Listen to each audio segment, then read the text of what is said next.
Biloxi blues, it happens every night. And I ain't never met a riverboat dealer that could ever be a friend of mine. I ain't lying. The summer heat never treats me kind, it leaves trouble on my mind. I would take some summer heat right now. So I'm bidding farewell, putting in my notice, and I'll see you at another time. This highway does not know my name, and I don't care. No, I don't care. Sure don't. Heading my way for another place, and I got 3 good tires and a spare. Listen to this old hook right here. Just a white line gypsy getting out of Mississippi with just enough gas to get there. Woo. I wrote it, but I like it. A little Biloxi Blues by yours freaking truly right here. Hope you're doing okay out there. Low Budget Live, not so live, from the Low Budget Live Bar and Grill, often imitated or recently imitated, but never duplicated. Oh, what's up, low-lifers? Yeah, and I forget who made that comment. There were several names thrown out there amongst you guys in the comments, and I kind of settled on that one a little bit. The low-lifers. What's up, low-lifers? I like it.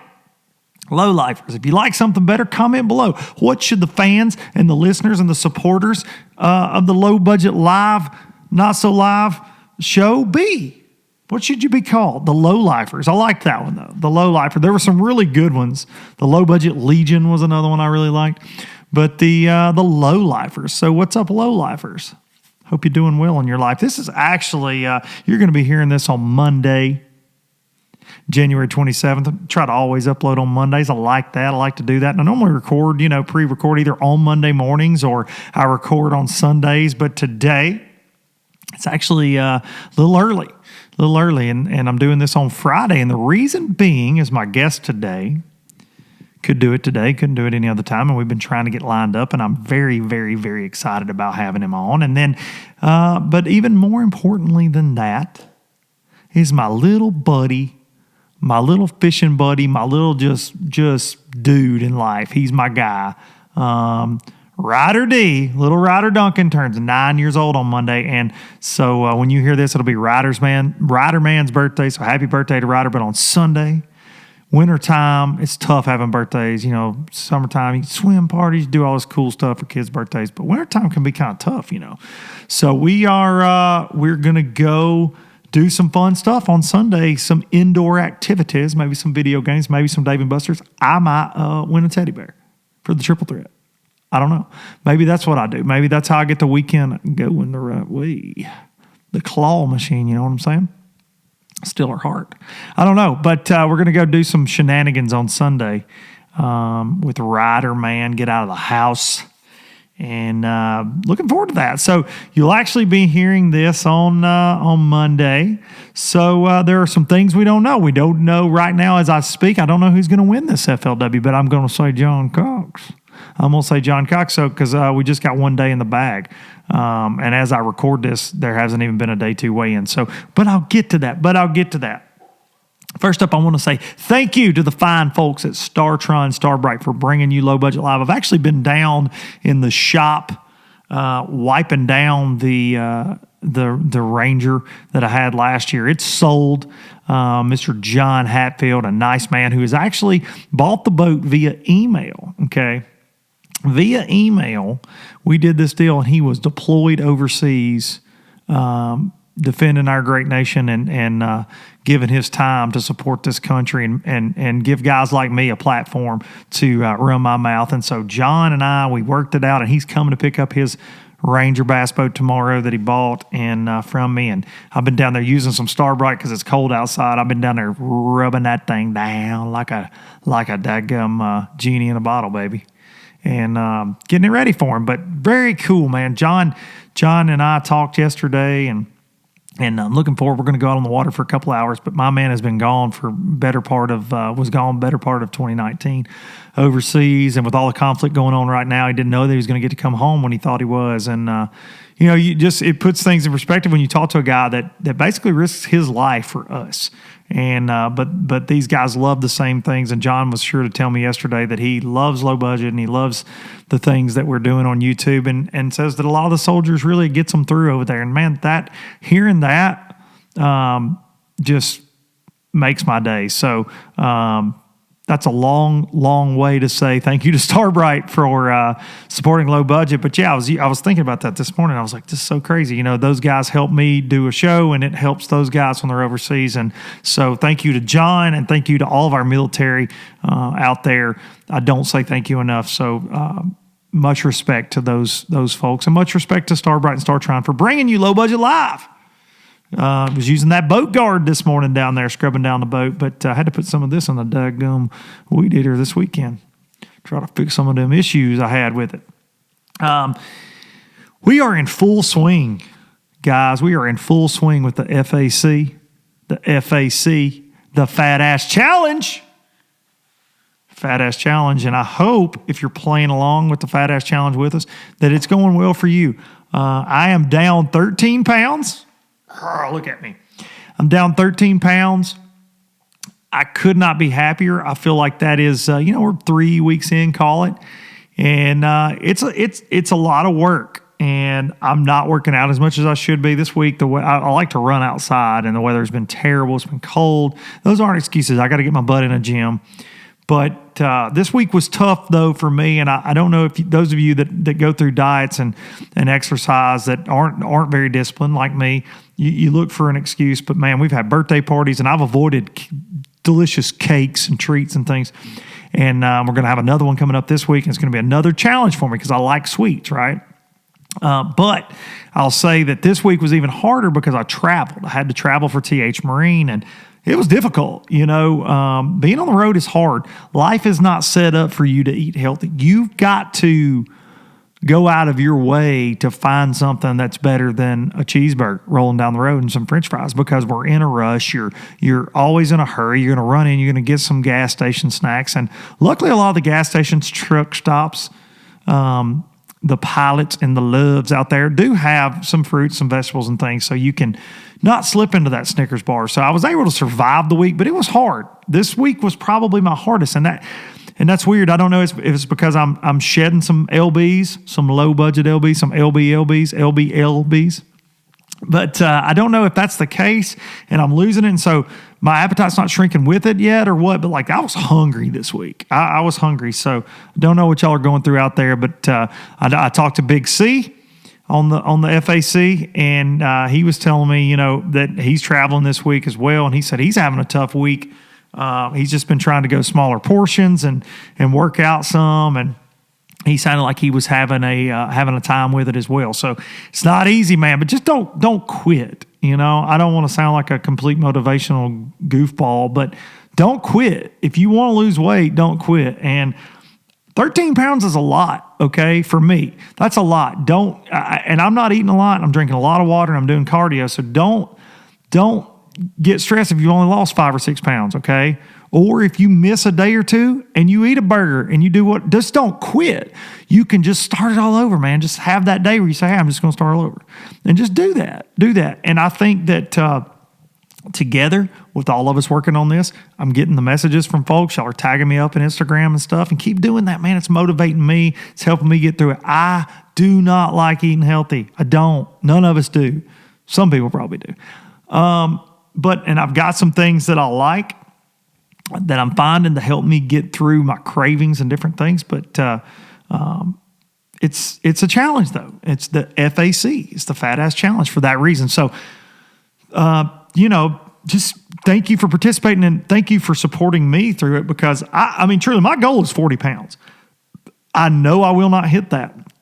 between now and our deadline of March 6th at the Classic when this thing's going to go down. I know that, right? And that's not feasible. But for this year, that's my goal, is 40 pounds. I want to get down. We all know I started at 220 when Big C and I weighed.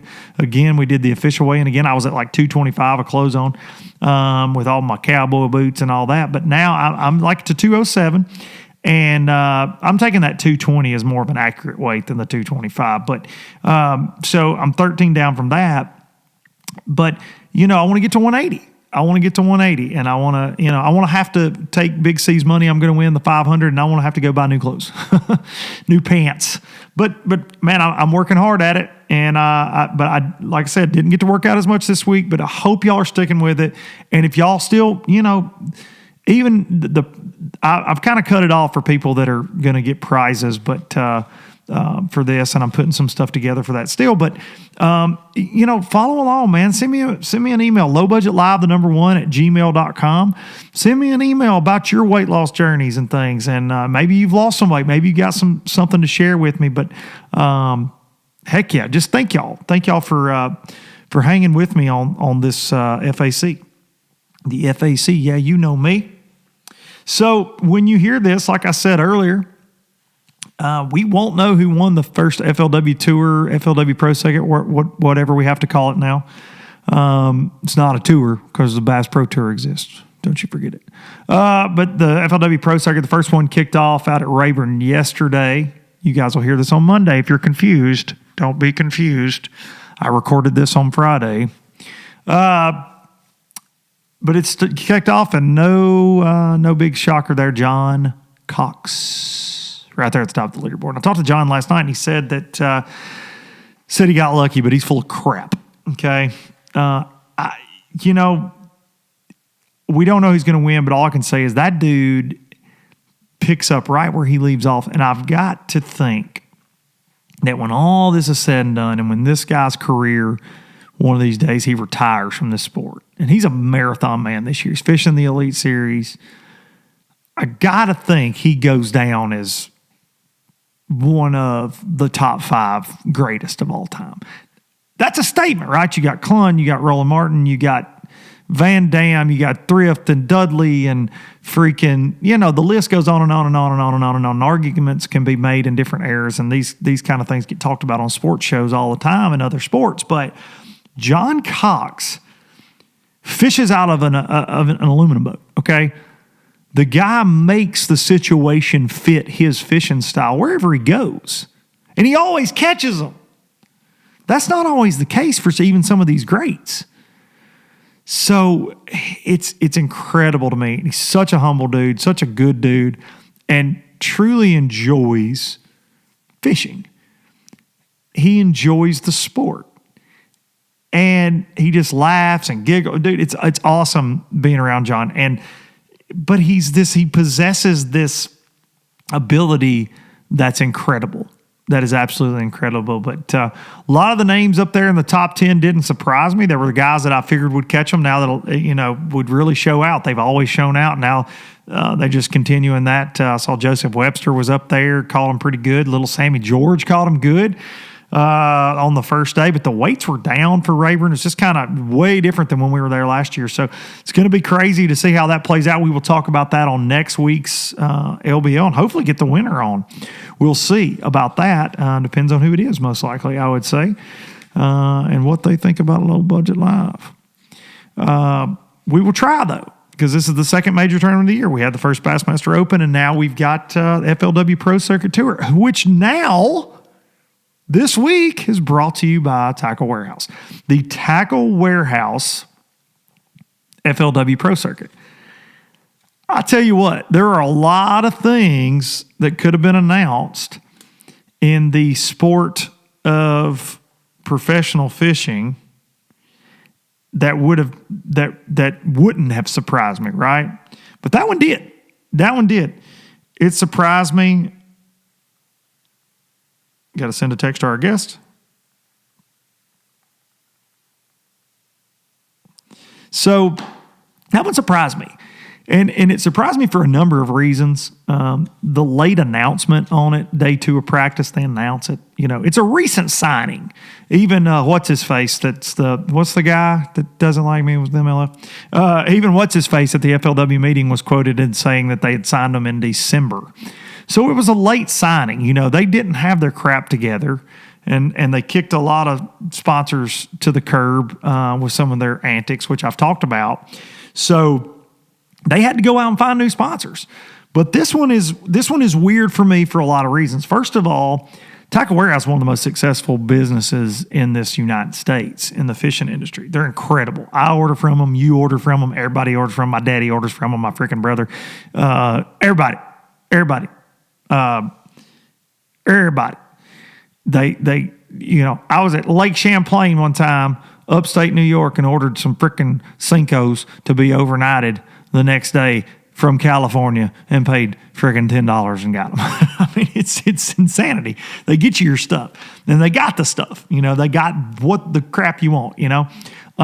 So they have this business model. It's just like, and they don't advertise a lot, right? They've sponsored a few guys, like Jared Littner. They've sponsored Cody Meyer. They've sponsored Brent Ayler, some guys, but they don't do a lot of advertising because they don't have to.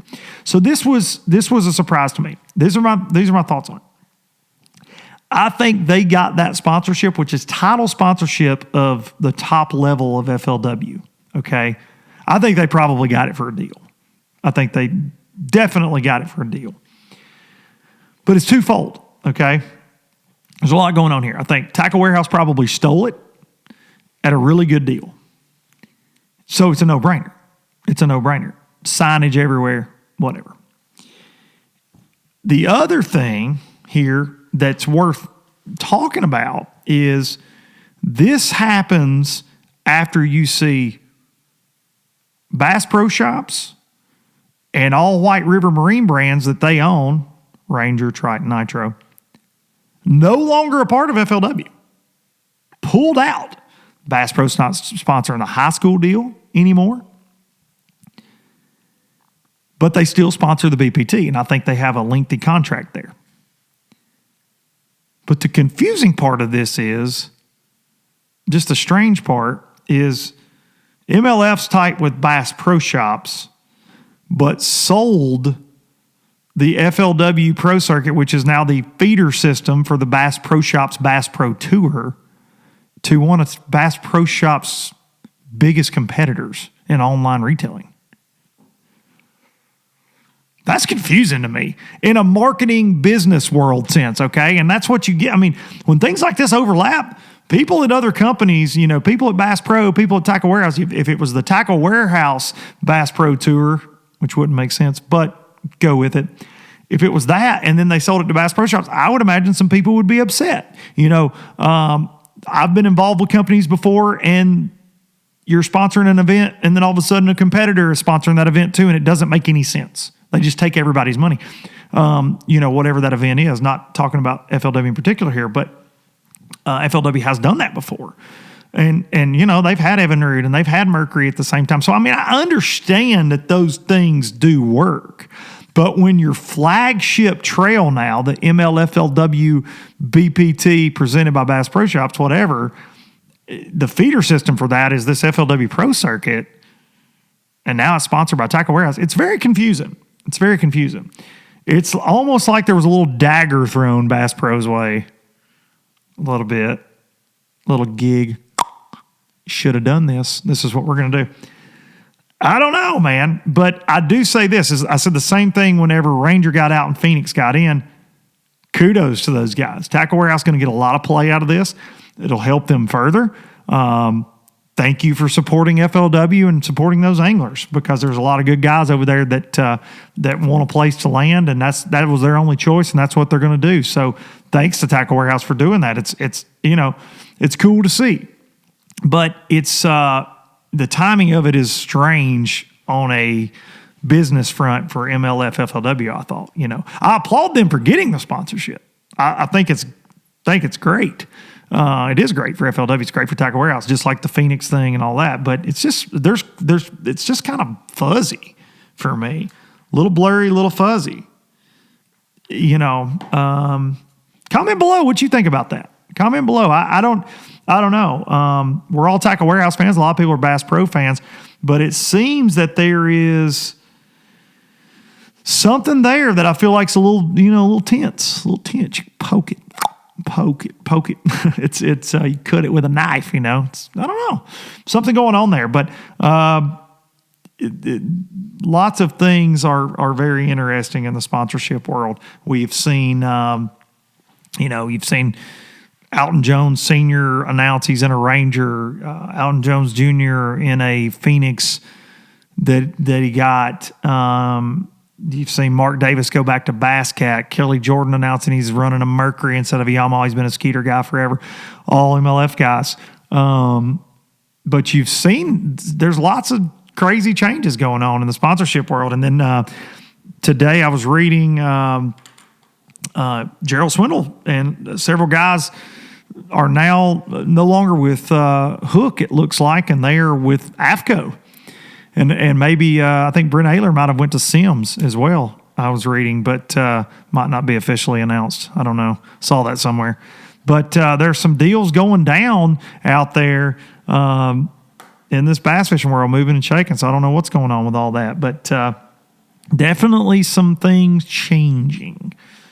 Always changing. But the main focus this week is that FLW tournament, and good luck to all the guys in it.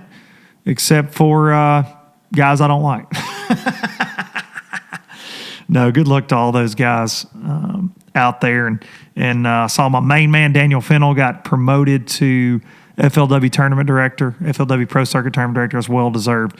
Bill Taylor. Oh, Bill is now the Senior Tournament Director of Operations or something for FLW now. Oh, Bill, he's been there forever, my buddy Bill.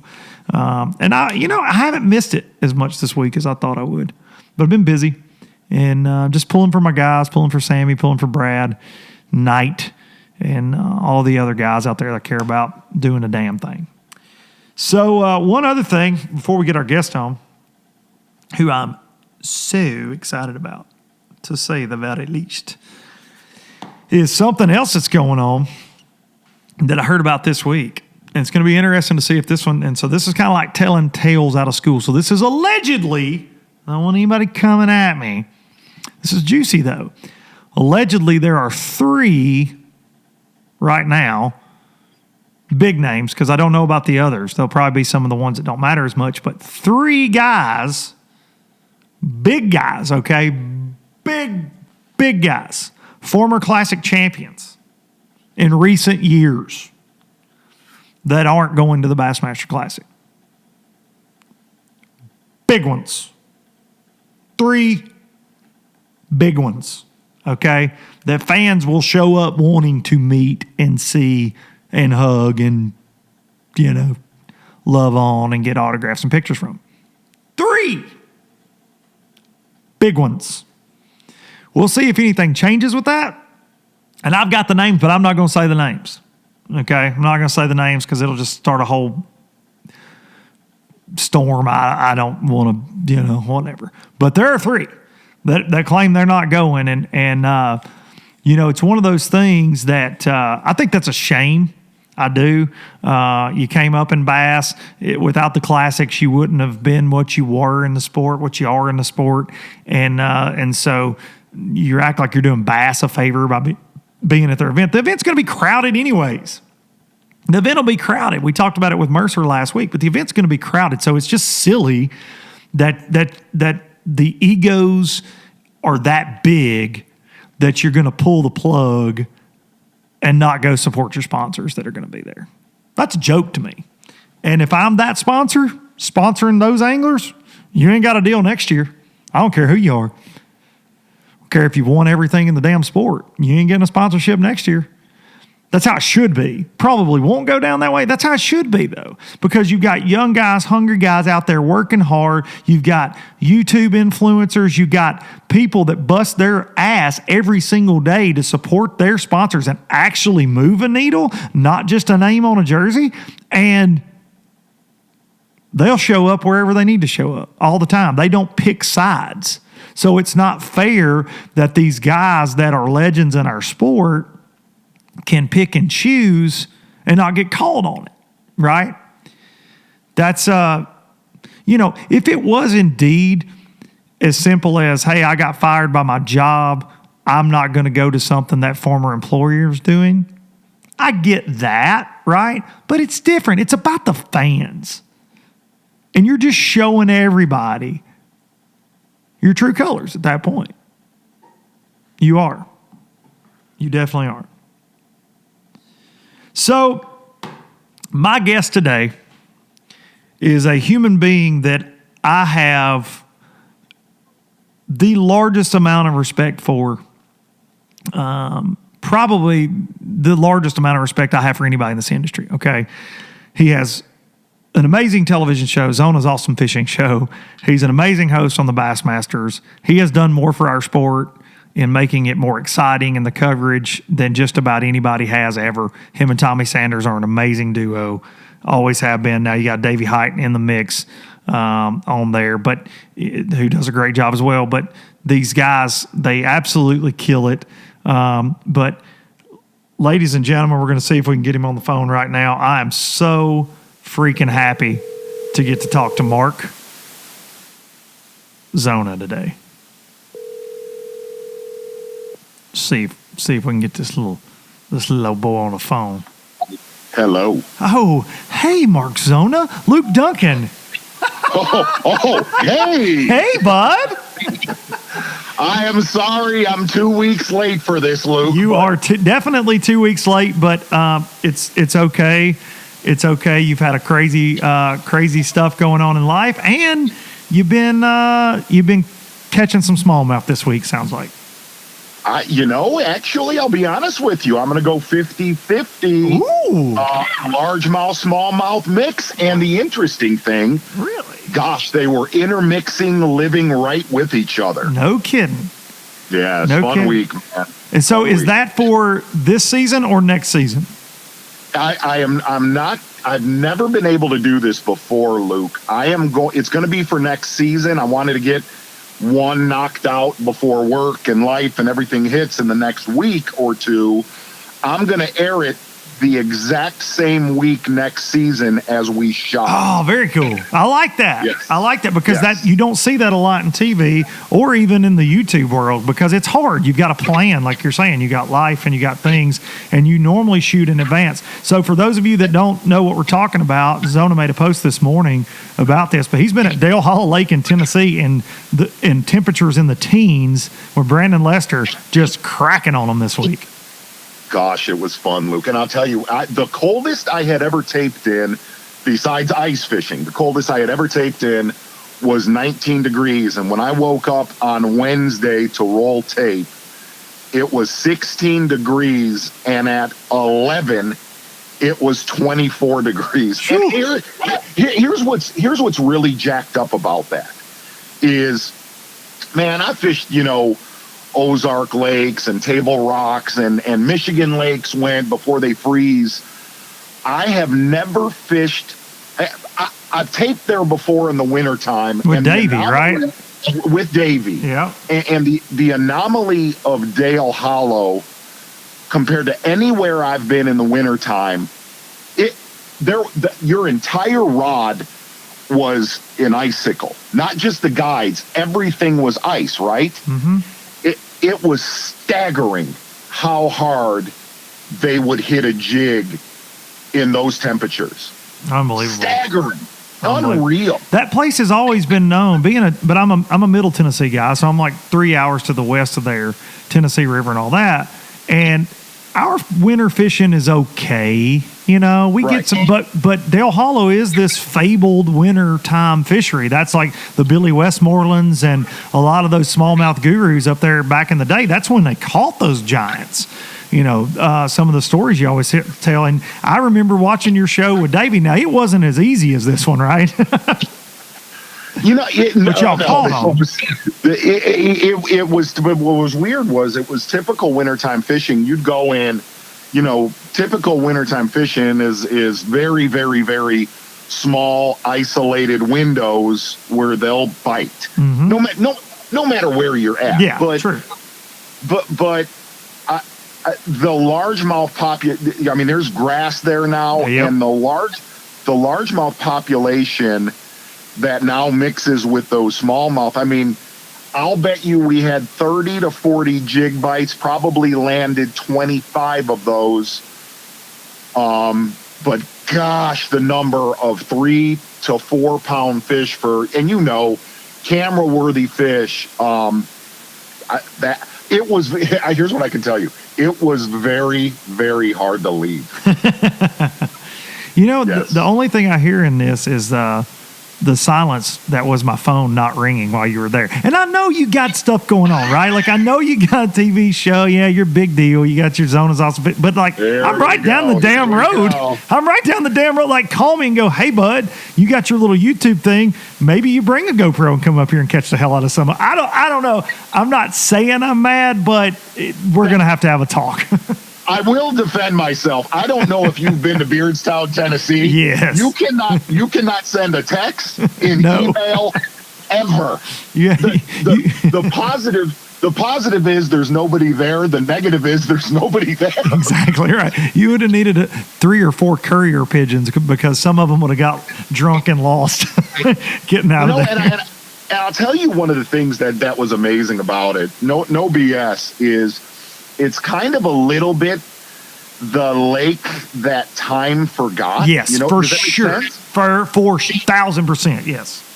Like, there was some old timers, those crusty old timers that would come up and BS at the ramp with us, and I'd look at their rods, and it's floating flies. Yep. And dude, I love that. Mm-hmm. And it is the gathering place of that cult and that group of fishermen, for sure. Which is really cool. Cumberland's a little like that. I fished a couple FLWs up there, and it is kind of that way, but it became the big,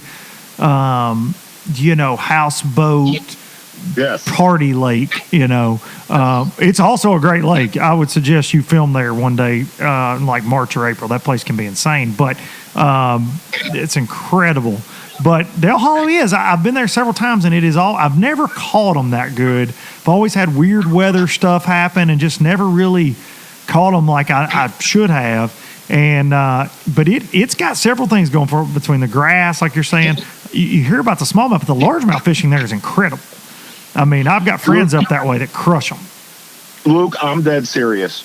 I purposely shifted this show a day because Tuesday was going to be so raw. It was going to blow 15, high of, I think it was 29.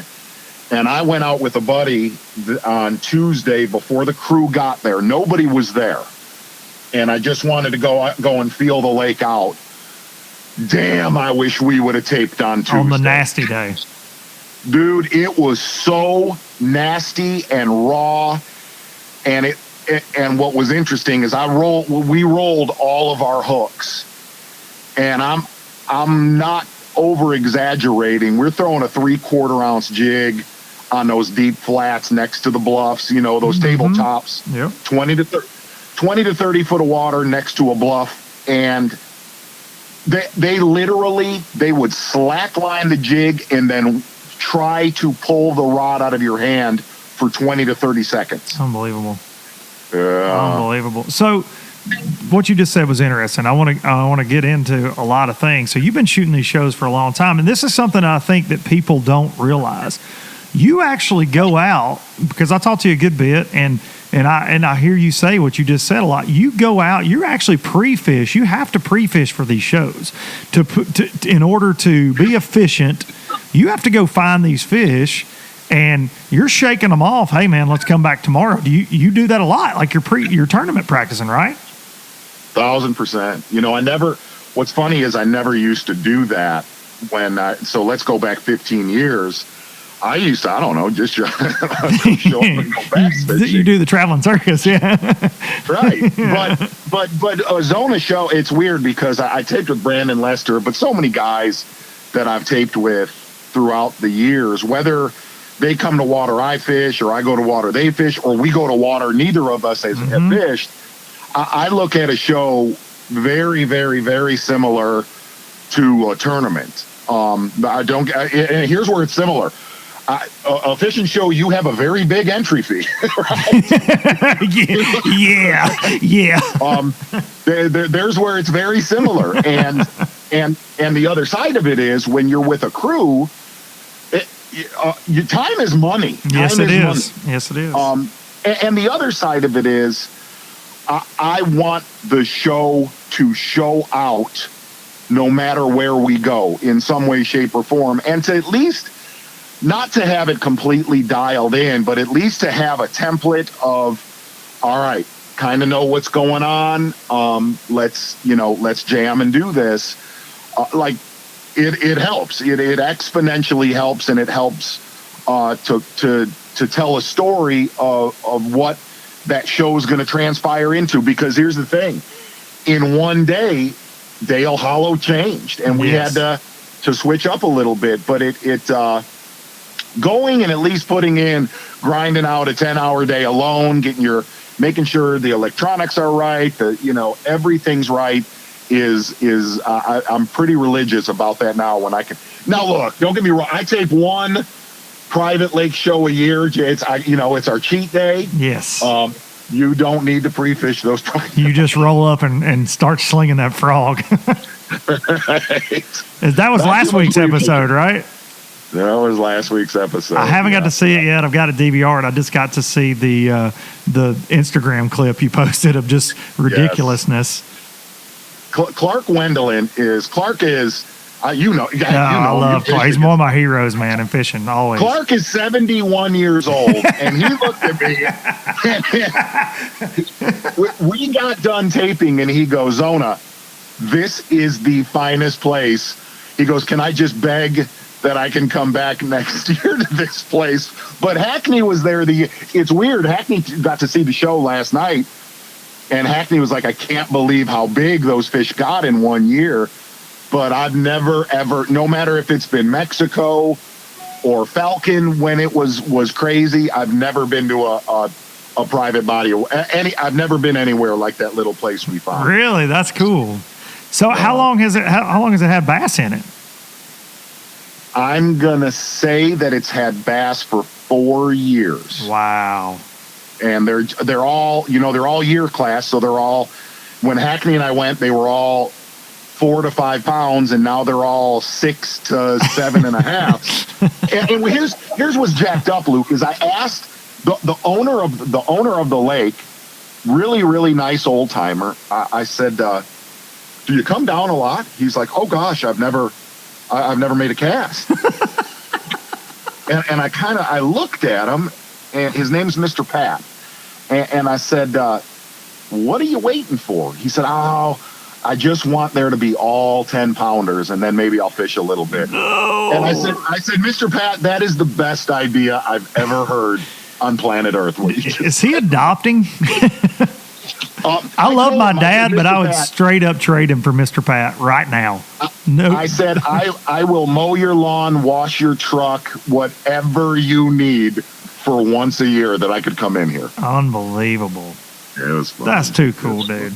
So Yes. I talked to our buddy Dave, crazy Canadian Kansas City Chief fan. I've got to say that because I lost a bet to him last week. But Mercer on the show last week, and he said something that reminded me of some things that you've said in the past about how he knew at some point that he was meant for things in fishing other than tournaments.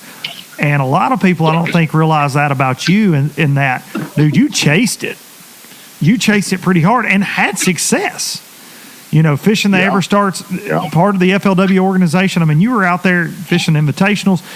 You worked hard at the tournament game, which makes you dangerous, even more dangerous as a commentator, because you know what those guys are going through. But when was that point for you when you're like, I don't think the tournament career is what I want as much as spreading the word about fishing, showing that fishing's fun, doing the TV production stuff? When did that happen for you? Gosh, that's an interesting question. I won Angler of the Year on the Ever Starts. I don't know. I think it was like 2002 or 2003. and I had a pile that, that's when they first started, like they cut it down to 10 on the final day. And I got, I was fortunate enough a couple different times where I would have a camera in my boat. And Luke, I'm not saying this, no bullshit. I was finding myself having more fun on the final, which is usually the most critical day, right? Mm-hmm. And misbehaving than I was trying to win the tournament. But here's what was really bizarre is, don't get me wrong, my Karen, the Scorpion woman that I'm married to, we paid a lot of bills off tournament. I mean, yeah, it was 50. Tournaments were always 50% of my income from the day I walked out of high school till I started TV. It was always half of our income. But wow. the other side of it, Luke, I was a cherry picker. I picked the lakes I went to put odds in our favor. Now that also met when Hunter and Jacob were born, is basically right when television came along, where I either had to make a decision: am I a bass fisherman, a part-time boat salesman, or am I going to go try this television thing? But here's what was interesting about why I didn't go do it. I'm not going to lie. I always wanted to go to fisheries where you could blast them. And that's how I chased tournaments and tournament, money, was going to bodies of water that kind of fit my comfort zone and how I enjoyed to fish. When I look back on it, it's weird. I look back, let's say I got a dozen top 10s in either BASS events or EverStars, whatever it was. At the time, I was too immature to close the door on those tournaments. Like, I sit down now and I'll have a cocktail and think of 3 or 4 tournaments on the final day at Champlain or Thousand Islands or Detroit River or Lake Martin in Alabama, and I'm like, dang it, I know where I messed up on that final day.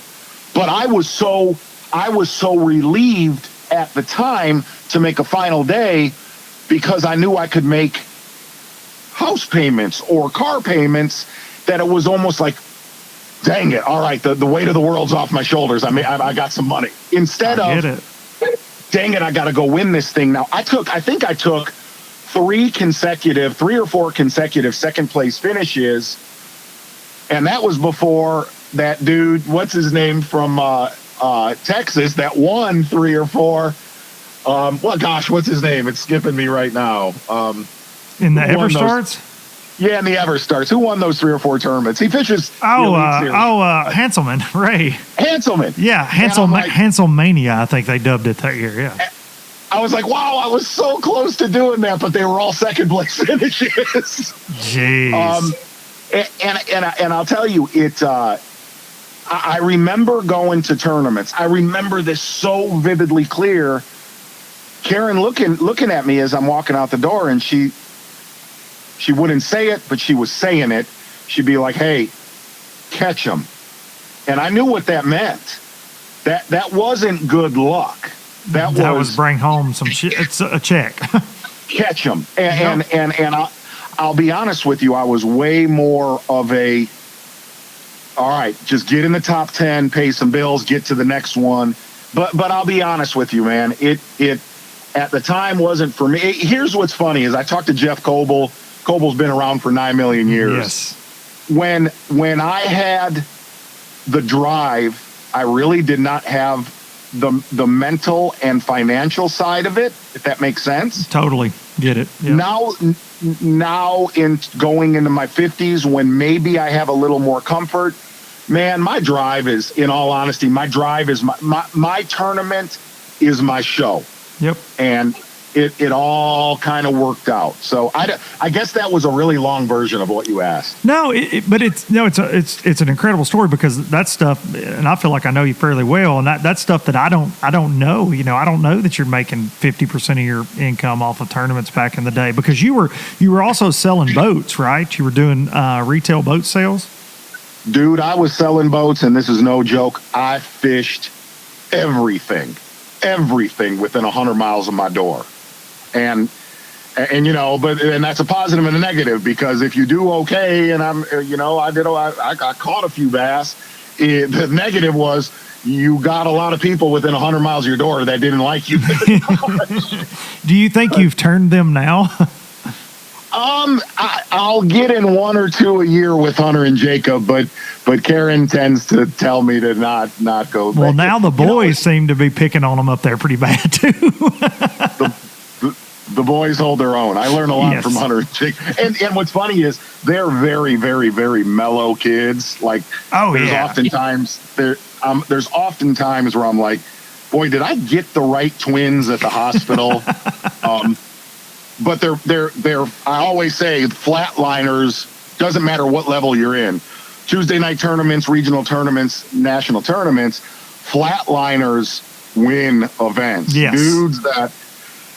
Guys that live their life like a sniper, they win tournaments, and that's a very unique trait that Hunter and Jacob possess. That's awesome. Done pretty well. Yep. Well, you and I are like this. I mean, we're eccentric, and I'm sure you probably either didn't take it as serious, because when I would make cuts in FLW, it was like that. Hey, I made it to day 3. let's have a good time, guys. We get to. They're going to have my. Guess what? They're going to have my entrance music today. It's like I'm a pro wrestler. I get to walk up to my own song on stage. I would think more about that than what I was going to catch them on. I mean, truly, like that was just kind of my deal. But then you look at a guy like John Cox, like you're talking about. This is it's a different beast, man. He is John a cut up and a goofball like you and I? Well, hell yes, he's one of the biggest ones I know. But when it comes to tournaments, dude, he's just low and slow, and like you said, a sniper. And he shoots big shots, and he hits most of them. And you know the Jason Christies of the world, i.e. not with a hard Y, the Jason Christies of the world. Those guys, those top guys, Luke, man. Luke, sometimes you can't stop yourself. I can't, but I love it so much. I get tickled. Hey, he threatened to sue me for slander. You know, whatever. I trust me. You know what's funny is when you bring up the names like John Cox and a Christie, and you could talk about a Van Dam. Yeah, absolutely. Yep. And I'll tell you something. So let's rewind. So I leave tournaments, and then, you know, I get into TV, and then I've been very fortunate enough to fish with all those guys. I look back on it now, and I'm like, wow, I see where I would slip up on final days. Is like you said, there was an amount of relief, kind of a weight of the world gets off your shoulders. Yes. You know, getting in that, you know, having that success. But what's funny now is, I understand it. I understand that go for the jugular, because I mean this sincerely. I treat as much as we goof around on a Zona show's about catching them. And I understand, as much as it's different from a tournament, I truly, and the other side is, and my wife has said this, she said, you know, Mark, I'm going to tell you something. You get pissed off that you look back on, let's just say those 3 or 4 second place finishes in a row. She goes, I know it still bothers you. She said, I'm going to tell you something right now. If you would have won those, you would not be in television right now. That's a fact. She said, I know you well enough, you would not have done it. And I don't know, maybe it was all meant to be, but I would not trade it for the world, because in some way, shape, or for both of us, me and you, no doubt, we have lived in every corner in some way, shape, or form of this industry, and it helps build who we are together. It does. And I don't think our stories are anywhere near finished. Like where you'll end up, where I'll end up. I mean, there's no telling. I mean, it is just that. It's a journey in this industry, and we're both fortunate to have lived at every corner of it. But there's more out there, you know, and I'm excited about where things are headed for me, and I'm excited where things are happening for the Zona show and bass and, you know, everything going on right now. It's kind of crazy. But, well, all that being said, man, your background and all that, because you get this in sports commentary sometimes, and people are like, well, why does that guy get to talk about fishing? He don't know nothing. He's not qualified to talk about Kevin Van Dam. He don't even fish no tournaments, TV guy. And then recently, when we were all sheep, it was pointed out that maybe you shouldn't be commentating things, but you are very qualified. You're more than qualified. Hey, if some people think that I'm a sheep and I'm not qualified, look, man, that is that person or those people's perspective. That person's wolf running pack offered me a job doing the same thing. It's funny how that works out. And then then when you don't run with the wolves, then automatically you're a sheep again. So you know what's funny about that is you're talking about the Fletcher Shryock yes, post, of course, the Fletcher post. And Luke, I'm going to give you two quick, very, very, very quick points on that. Is I don't. Somebody asked me, "Wow, are you going to say something to?" No, I'm not. Look, if he thinks that of me, fantastic. That are awesome, great. But here's what I will tell you: I don't know the dude. I don't know him. He was a camera boat driver for me and Tommy Sanders. True story. He did not make the cut his first season. And he was a camera boat driver on Bull Shoals. We went and looked at little Brandon. Of all people, it was Brandon. Little Brandon. And here's what's interesting. I thought, hell, this is a nice young kid, blah, blah, blah, and stuff like that. And my kids saw that post, and look, it pissed my kids off. Yes, it did. Here's why it pissed my children off. Pissed a lot of people off, if we're being honest. It pissed my children off for the simple fact their dad has worked at Bass since they've been on Earth. They're a little bit protective of that brand, and know how hard you work. And to be fair, but here's the other side of it. Okay, the other side of that, and this is on the personal side of it. You have gone to war sometimes recently with some pretty big wolves monsters in this industry. Yes. Okay. Yes. Okay. In 20 years of television, I've gone to battle with some scary folks. Okay. I am not going to get in the middle of him and my children pillow fighting on Instagram, bro. I don't give a shit. Okay. The junior high Instagram back and forth. Look, if that's what you believe, great, fantastic. Go run with the animals. That's whatever, man. But here's the other side of it from a business standpoint of that. It is.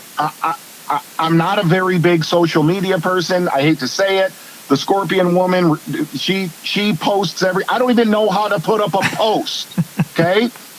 But she shows me everything and how to reply to folks that get on my, Instagram and blah, blah, blah. So, but from a business standpoint, that whole phenomenon of what happened right there, I believe it was right around Thanksgiving, mm-hmm. I would absolutely, if I'm a marketer, just take Fletcher out of this situation. I would use that as an example of what not to ever do to yourself personally and in business by a simple post that you think was, whether you think it was funny or whether you were serious about it. I think it was serious, and that's me speaking out of turn, but I feel like it was like a bravado serious thing, Well, badass.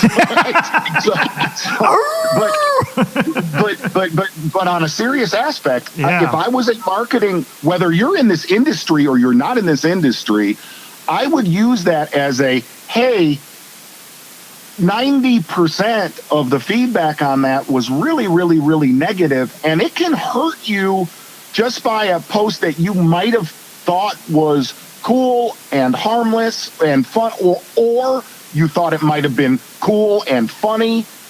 Dude, that to me, that was the most telling thing of, hey, think about things before you hit for sure. post or sand. Those were my two independent I feel like people, when they do big companies, whoever in the fishing world, they'll put that post up and they'll be like, and now next we're going to show you Low Budget Live. This is the podcast you should never do. And they'll say, Luke, I want to tell you something. I want to tell you something. I thought about this driving home from Dale Hollow about your Low Budget Live, because I've watched every single one of them the last 6 months. I did a little gig several years ago. You would have been about 9 years old. I did a little gig with Jay Kumar called Loudmouth Bass. I remember it. Boy, it is taking a stick and putting it in a hornet's nest. Mm-hmm. And I loved that too, man. Loved it. And it goes back to the comment I made when you go to battle with really scary people. Mm-hmm. And here's the thing. I thought at the time when we were doing Loudmouth Bass, number one, we would tape a show and I'd be like, oh crap, that's going to air and that's going to really, really ruffle some feathers. But it was frighteningly similar to Low Budget Live. Yep. You're just out there on a branch on your own. Yeah. At least I had Kumar to blame things on. Which is, let's be honest, Kumar's easy to blame, right? I think we can say that. I remember that. He got himself in trouble, trust me. Oh, of course. And you guys, that was the David Dudley during the Elite Series or the Bassmaster Tour at the time when he was snatching them off the bed because they gave them their damn boat numbers. I'll never forget that. Roland Martin said, David Dudley is an idiot. Yes. On ESPN. I'll never forget that. But you guys did. You uncovered some things and some dirt. But do you think, I know this is easy to answer really, but do you think we've ever seen a time with this much turmoil in the professional bass fishing sport? Gosh, no. It's easy, right? It got revved up. It got revved up pretty good back in the, call it the early 2000s. With FLW versus Bass a little. Sure. But here's what I will tell you. As much turmoil as there was a year ago and blurriness, it's starting to clear itself, in my opinion. And here's what I'll tell you. I believe what I'm going to, I believe this. I think it's good turmoil. For the most part. Do I agree? Do I think there's a lot of bullshit? Yeah, I think there's a lot of bullshit. But it has opened the door to, let me talk about where I work, because that's what I pay attention to. Right.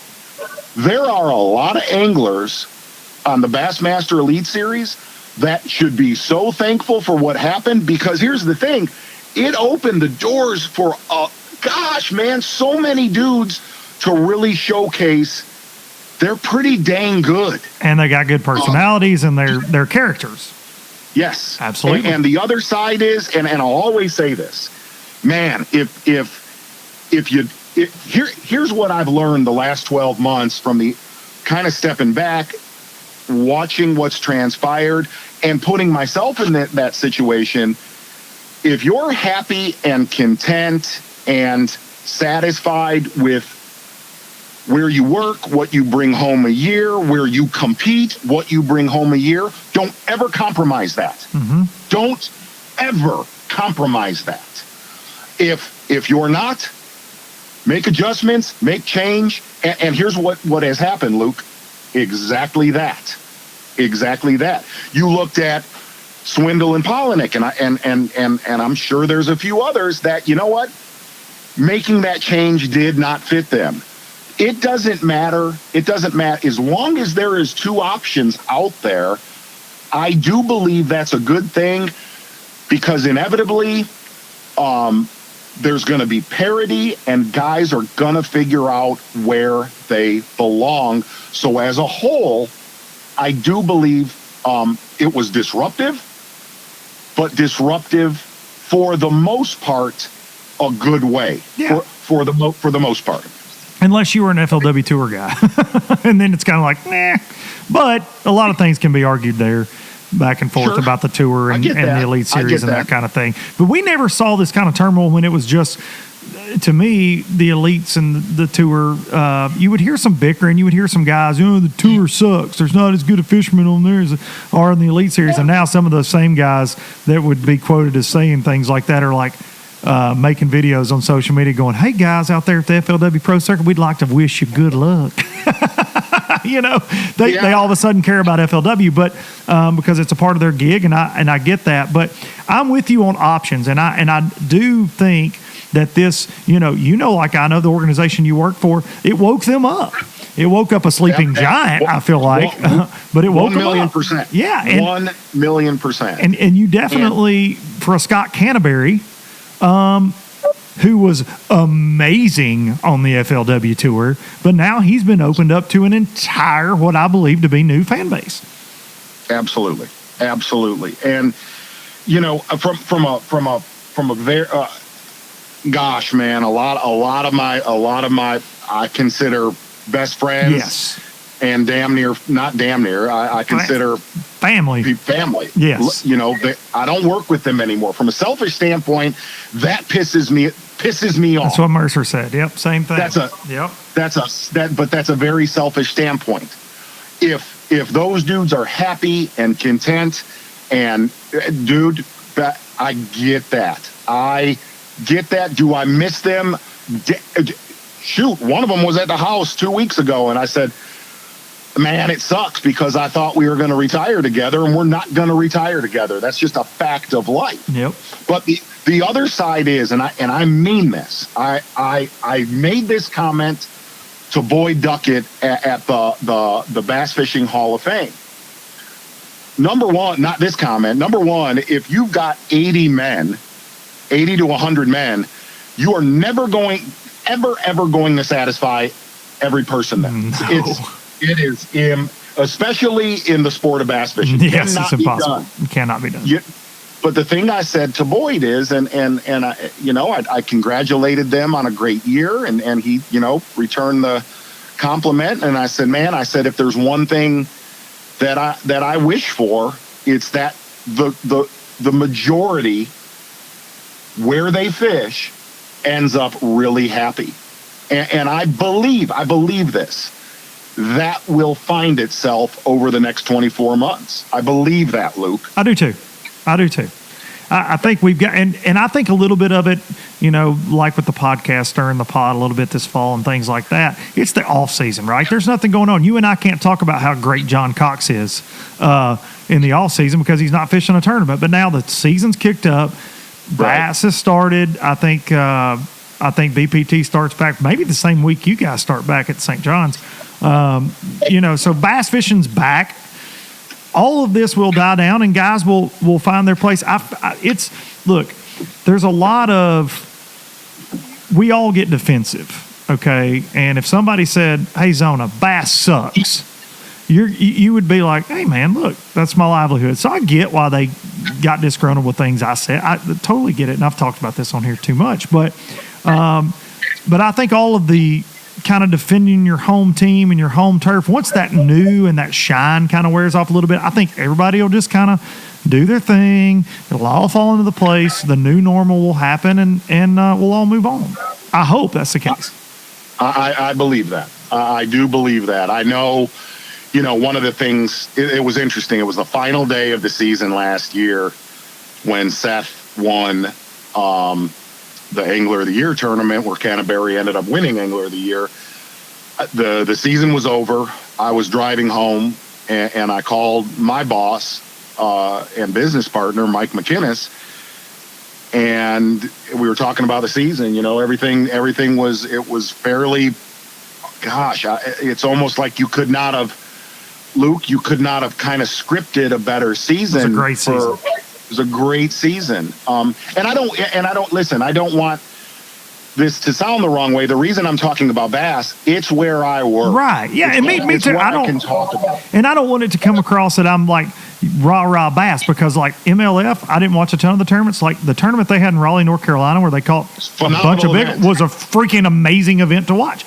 Table Rock bored me. Phenomenal event. Table Rock bored me. Yeah. But dude, this year but bass was interesting because they lost the freaking quote, and I'm using air quotes here. You'll see this in the video. but they lost the quote heavy hitters. But then guys freaking stepped up, and you had amazing storylines, and dude, it was great. It was a great year. And I remember, and you know what's weird is I gave a speech to the 2020 Elite Series field, and a year ago I remember this. I don't forget this shit. Okay, I remember people telling me to my face, crowds were not going to come to tournaments.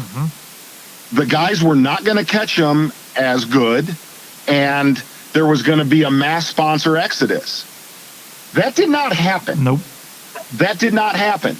But here's what I want to go back to on that note is we as a group where I work, the guys that fish, you can't let off the throttle right now. No.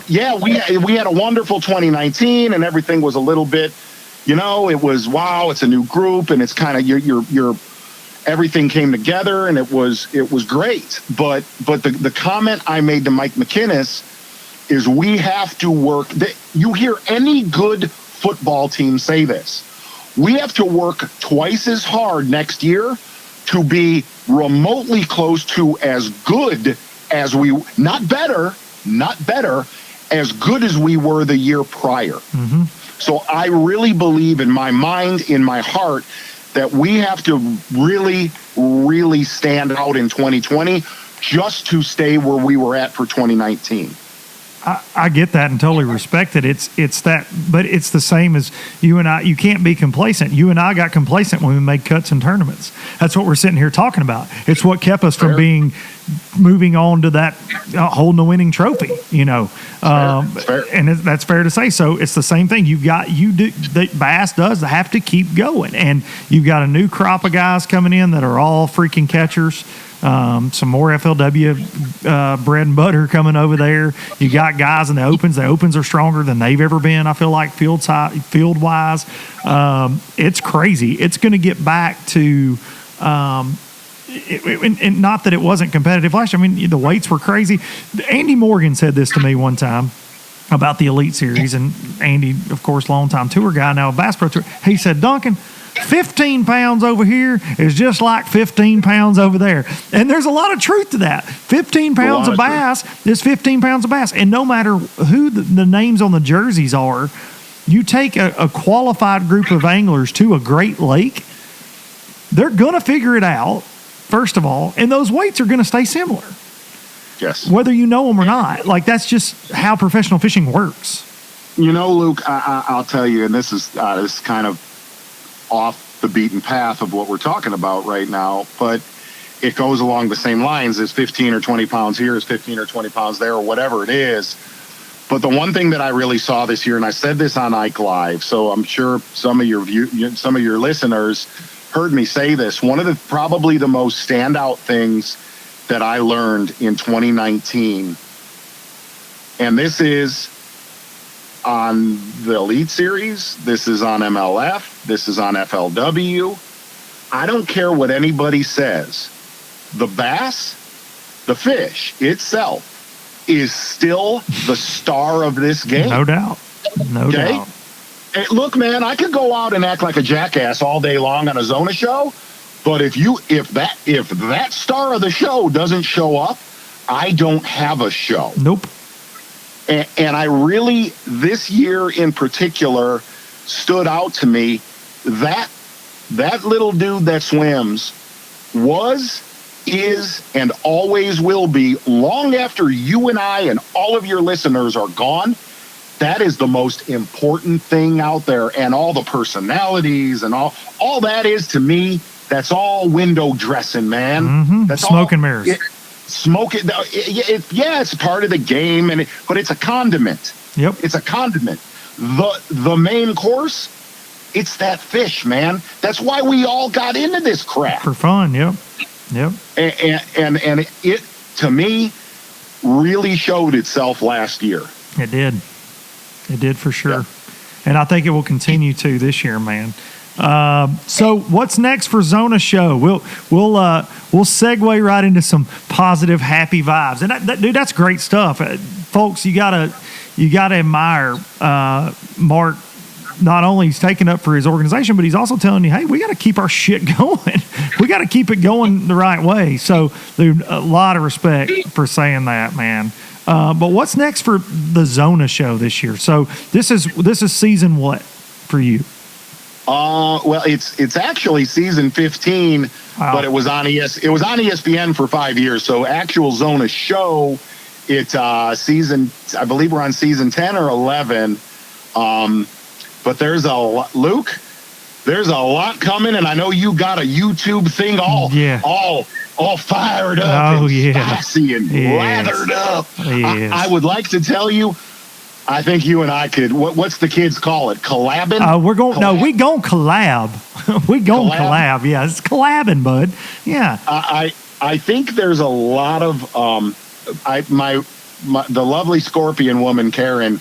She looked at my schedule basically starting next week until September. And I got a couple things at home I got to tend to, but there is a lot of content coming. There is a lot, whether it's TV or Zona Live or a new project that I'm taking on. There is a lot of stuff coming. So I know, you made a comment. You made a comment that, why don't I give you a call that when I come down to Dale Hollow? Who knows? Maybe next January, Luke, I'll be down there for a month. You never know. Nice. Ooh. Now that's some teasing goodness right there. I like it. I don't know if it's real good. I don't know if it's real good on a marriage, but man, we're gonna be swatting on them. Well, the triple threat, as I call her, Marissa D. She just had to put up with it. She's the triple threat. The dang triple threat. Hey, I'm sending her to Miranda Lambert tonight, boy, so she don't even know what to do with me right now. I have no idea who that is. Not a clue. I love you, Mark Zona. She's like one of the biggest chicks in country music ever, man. She was married to Blake Shelton or something. I know you're not a country guy. I know. You're speaking another language right now. Well, my wife and daughter really like her and surprised them with tickets. So your boy is things are looking up. Things are looking up for the weekend. Well done. I wanted to get Karen tickets to Alice in Chains, but she didn't get all fired up with Pop and Sizzle when I told her. She made you the man in the box when you offered that. All right, buddy. I've taken up way too much of your time, but good Lord, this was a good time. Really good time. Luke, you are one of my best buds. Keep it up, and let's get that collab. Oh, the collab. Hey, can we wear chains when we collab like rappers? Yeah, watch this. Ding. Ladies and gentlemen, Mark Zona. See you, buddy. Oh, Lord have mercy. That was too fun. I hope you enjoyed that as much as I did. That was a great time. That was a great time. Some good stuff there, man. Mark is he's a class act in this sport. And, man, if everybody was like him, the world would be a better place. Love Mark Zona. Always makes me laugh. So big thanks to Mark for coming on. And thanks to you guys for listening to this. I always try to end every show this way, but I really appreciate it, okay? There's a lot coming out. The new Boats and Pros will will drop. I like TV. I'm an old man. It will drop next Thursday with Gerald Swindle, the first Boats and Pros episode with Gerald Swindle, and I'm actually filming the second Boats and Pros, which you will see in February, this coming Tuesday with none other than Jordan Lee. So, man, please, this thing was my vision. It's something I've thought about for a long time, and I'm so unbelievably proud of what Tanner Lyons and I have put together. Big thanks to Gerald for doing it, and just let me know. Please give me feedback on it, in the comments, what you like, what you don't like, whatever. But it's something that it's different, and it's a lot of fun. And I think you're going to learn a lot about Gerald, and you're going to learn about just some different things. But can't wait for y'all to check that out. Comment below guests you want to see on the show, man. I appreciate the heads up and the tips. If there's anybody you want me to talk to, reach out to. I would absolutely love to get them on here. Thank y'all for supporting LBL. Hope y'all all have a great week. Be sure to always hug your mama and them, right? Always hug your mama. Always hug your mama and love on everybody. Take care, everybody, this week. Have a great one. Taking you out with some Luke Duncan Biloxi Blues. Also going to have some new music coming soon. I'm working on that. Some Luke Duncan Biloxi Blues. Thank y'all so much. See you next week. Spanish moss and Civil War ghosts, well, I'm gonna leave them in the past. Any direction, Lord, I'll be fine. It don't matter east or west. North, south, wherever the wind blows, I'm leaving those burdens at rest.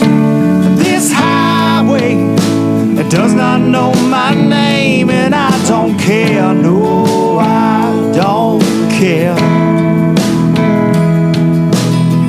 Heading my way for another place, and I got 3 good tires and a spare.